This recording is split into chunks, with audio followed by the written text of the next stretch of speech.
Peace and blessings. Back again in my living room. I was trying to keep it, different. Living room, outside, inside, in the car.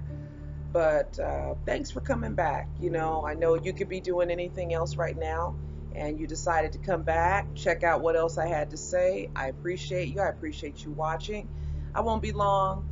I know I've been making videos about fibroids and what they're, doing to people's spirits and exactly what they are. And I just thought I'd go a little bit more into myself, a little bit more into what happened with me, as much as I can. I didn't plan on making a 20-minute video or anything like that, but I did want to definitely share with you what my problem was, or how I ended up even knowing that I had fibroids. But before I even get into that, I just wanted to, wish you a good day.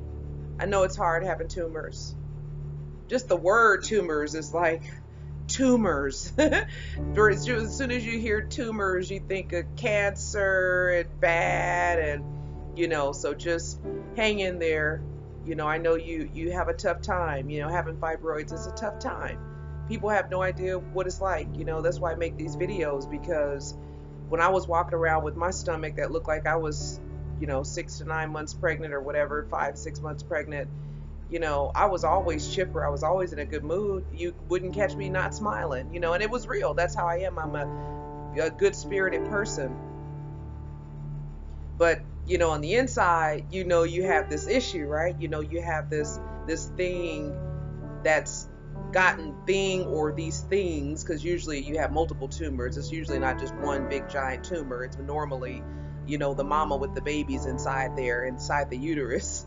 But people just have no idea. You walking around with this thing growing inside you, and it's not a baby. It's just this growth, and you don't know what to do. You don't know if you should go ahead and have a surgery.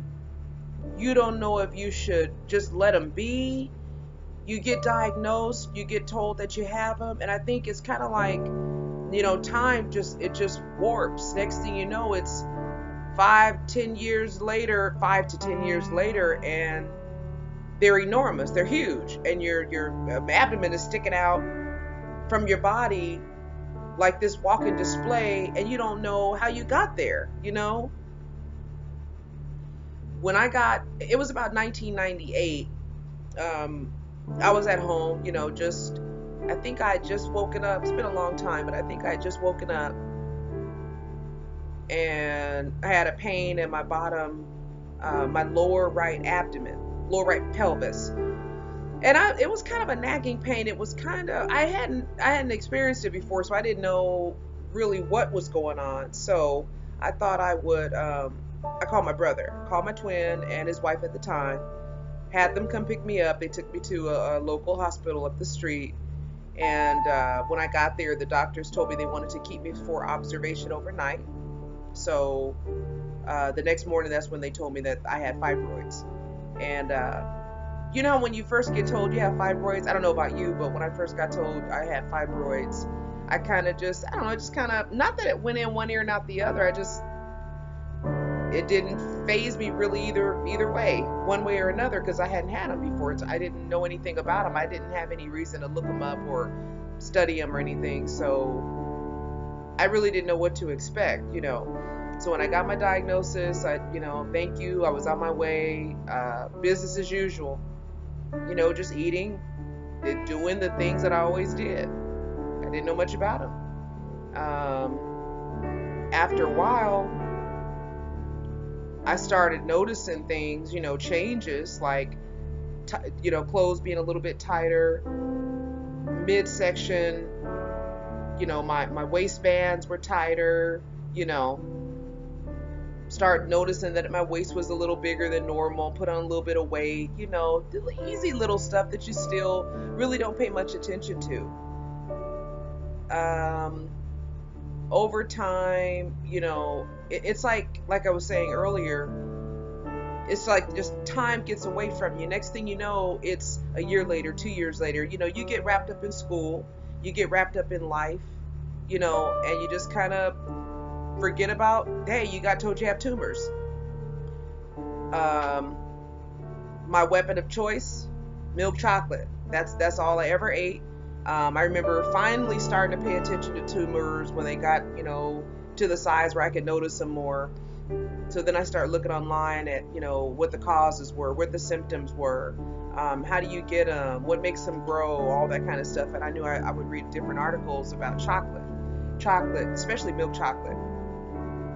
There were times that I would be in the mall and I would buy chocolate. I knew that chocolate bothered my body and made my tumors grow and stuff, but I guess you just kind of get to that little self-hate period, self-sabotage, where you're kind of aiding the problem, but you just kind of, you don't know what to do. You're in the moment, you want to feel good, you're in a good mood, you're in the mall with your husband, you buy some chocolate. I had some milk chocolate one day, as many days, and I had some this one particular day, and I could feel the cramping. I had like this crampy, kind of painful thing going on down there in the pelvis area, and I knew for sure that milk chocolate was doing my body bad. So but I really just kind of, and I'm kind of elapsing time a little bit, because like I said, over the years, you just kind of business as usual. You're getting up, having your morning coffee, you're having your morning tea, you're having your tortillas, your bread, your biscuits with dinner, just usual life. All the while, your tumors are getting bigger and bigger and bigger. It wasn't really until I started really caring more, to want to know what they were about, why they were growing, why they were there, that I started understanding better. I started doing cleanses. In particular, one place in particular was D Herbs, out in California. That was the first place I've ever ordered cleanses for my fibroid tumors ever. I'd never done business with any other company for fibroid tumors, so they have special cleanses at their dherbs.com. Little plug there. I don't work for them. I don't have any incentive coming to me for doing that, but I think I noticed a change. The thing when I was doing the cleanses, but the thing about cleansing is you got to be real. You got to be serious. You got to really go all in. You got to be committed. When you have tumors, this is different than you just have a little fat on your body and you're trying to cleanse your fat. These are hard, rock hard, these masses that are on your uterus, inside your uterus, and if you're not for real when you're doing it, it's just defeating the purpose. And then, so I did some cleanses, I'd say about maybe 6 months straight. I'm sure there was a difference, but not enough to where I said, wow, I could really tell the difference, That's no diss to them. It's just that you got to really, really, really be diligent. I mean, I was vegetarian for a long time. I had some health issues that caused me to kind of start to eat meat more, but I was a full-fledged vegetarian. The only problem with that is, that's another thing. If you're going to go into veganism or being vegetarian, again, go all in. For the purpose of shrinking your tumors, you got to be real with it, because like me, I just jumped right into it. I figured, okay, just stop eating meat, and that's exactly what I did. But you can't substitute by eating more carbs, eating more snacks, eating more chips, eating more pasta, compensating for the meat that you're not eating. You also, I think you should know what your blood type is, personally. There's a lot of controversy out there with the blood type doesn't matter, blood type does matter, and no, it doesn't matter. It really does. I think that you should really, that's my point. Like, when you get told that you have fibroids, jump in feet first. I know you're confused. I realize that. I know I was confused. I finally went ahead and got a hysterectomy in 2013, but that was like the last resort. Before that, I didn't have any procedures. I never really actually did anything. I wanted to, but I didn't really know what to do. So I just kind of kept looking into it, kept doing my vegetarian thing. I was, praying about it, asking for guidance about it, talking to my husband. We didn't know if we wanted children. We didn't know if we did or didn't. And finally, I just couldn't take it, and I went ahead and had it done. Again, 2013. I know you're confused, and the only thing I could say to you is just continue to talk to your doctor. Maybe have your doctor refer you to some sort of specialist, some sort of gynecologist that can actually sit down with you and explain, here's what a myomectomy does. Here's what an embolization is. Here's, just do something. Because I know what you're going through. Trust me. You're at board meetings, and you're going to the grocery store, and you just wanna hide. You just dread going to run errands and stuff because it's gonna happen, especially with the people that you know. It's almost better when you're around strangers when you have that big stomach walking around, because they're not necessarily going to have a reason to walk up to you and ask you, are you pregnant? Why is your stomach sticking out like that? But your friends and family, your brothers, your sisters, they know you, and they'll just come right out and say it. What's your stomach sticking out like that for? What's wrong? What's wrong with you? Or, they don't mean any harm, but they will come right out and just boldly ask you. And I wanted to just do this video because I know it's hard. I know it's really difficult day in and day out. You don't even want to get up and go anywhere. You don't want to go to work. When you get to work, you know what's going to happen. The good mornings. Good morning. And this is what I went through. Let me give you an example. Good morning. Oh, hey, how you doing? Good morning. Did you see my eyes? I'll do it again. Good morning. That's the look that I would get, the glance down at the stomach every time I talk to somebody. And difficult, hard to deal with, you know your image, you know what your body looks like, you know what you're dealing with. And if only those people knew what you were dealing with, you're walking around and you feel hopeless. But I'm here to make the videos because I don't want you to feel hopeless. That's not the end of the world. That's not the last stop. That stomach sticking out, I know it seems like it's the last stop, but it isn't. You don't know what to wear. You're trying to figure out how to hide. You take it and put your purse over your shoulder, but you really, like me, I went and got a strap. It was like a shoulder strap purse that went from one shoulder down, like a crossways purse. And I did that on purpose, and I would religiously wear my purse where it was covering my stomach. Kid you not, nonstop, I would take, if I knew I was going to the restroom or running errands or going to the store, I would wear my purse. No matter if I was running into the store for just a second, it really didn't matter. So I did all kind of strategic things for years. I would plan my rest, because when you have a big uterus, it sits on your bladder and stuff, so it makes it hard for you to hold water.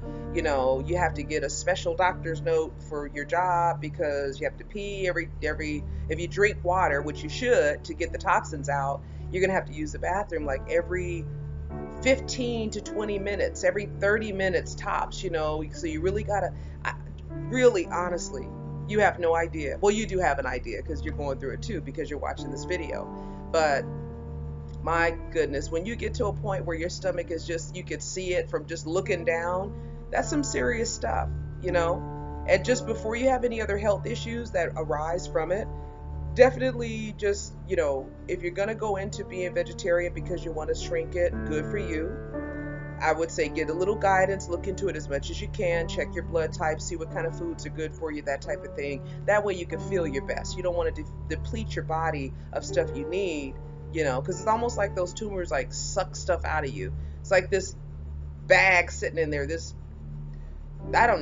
source that's sucking you dry of all the stuff that you're eating, and it's like sucking your blood supply, and you're anemic 9 times out of 10 when you have these fibroid tumors, because your period is going really strong and heavy. You don't know when your cycle's gonna stop. It's like, okay, are you stopping or are you not stopping? It's like it's supposed to stop on the 4th day, and it doesn't stop. It does stop. It doesn't stop. It does stop. Yeah. Okay. You want to know how I know? You know how I know. I know it too well. So this is my motivation for you. I just wanted to share a little bit more with you in my living room setting, just to relax and get a little bit more personal. Just anything that you decide to jump into regarding shrinking the tumors, get some help. Even if you just talk to a naturopath or a holistic doctor in your area, there's a whole bunch of them all over the place. There's gynecologists and specialists that deal with strictly fibroid tumors. Look them up, get some help.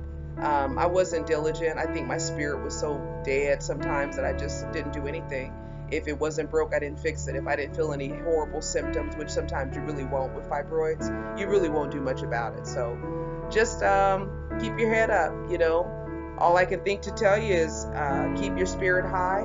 If you're not really a happy person by nature, get happy. Do affirmations. Even though you have tumors, I would say start working on your spirit. Start praying, meditating, fasting. Get around positive people. Look at positive things. Watch only positive movies.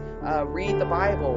Read the Quran. Read the Torah. Whatever it is that you do, don't just sit back and wallow in it. You know, I know it's tough, and I know you want to hide. Trust me, that's all I would rather have done. I didn't want to go anywhere but just sit in my living room to myself, you know. But you can't close off the world, and you know, you're important. You matter. So figure something out. It's a lot of options out there, and like I said, I'll keep coming to you with videos as often as I can, because you know, you're not alone. There's plenty other people, and my goal is to get kind of a conversation going on about it, so that you will not feel like an alien walking around in human clothing. Yeah, I said it. That's how I felt. An alien that got dropped off of a ship, walking around in these clothes because every day you were on display, eyes glancing over at you. You feel like you were from another planet. Absolutely. So just a little humor for you, but don't let it kill your spirit. Okay, like I said in my other videos, don't let the fibroids kill your spirit. Stay up, keep the good energy. Start working on eating better, because fibroids didn't just come out of the blue. So you got to get to the bottom of why they're there. Why did they manifest themselves the way that they did? Is it your thinking? You know, a lot of times the ailments that we have manifest from what's going on up here too in our lives and our body and stuff like that. So without getting too deep, thanks for listening. Thanks for watching as usual. And I will keep it going. As long as you keep coming, I'll keep it going. So thank you. And leave any comments that you might have. I'd like to start getting a dialogue going on to help you out, okay? Okay. Peace and blessings.